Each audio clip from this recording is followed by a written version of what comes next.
هذا ليس مجرد صدر بط، هذا طبق ولد في جنوب غرب فرنسا وأصبح نجما في المطاعم الراقية.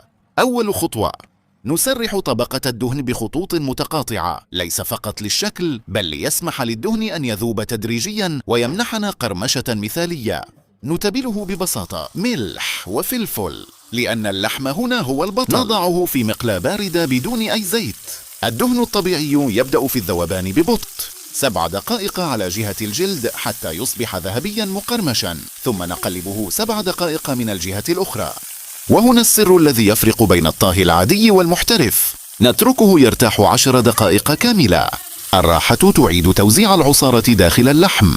نقطعه شرائح ونحافظ على الداخل ورديا كما يقدم في فرنسا، طري عصيري ونكهته أعمق من أغلب اللحوم. هل هو أفضل من فيليه البقر؟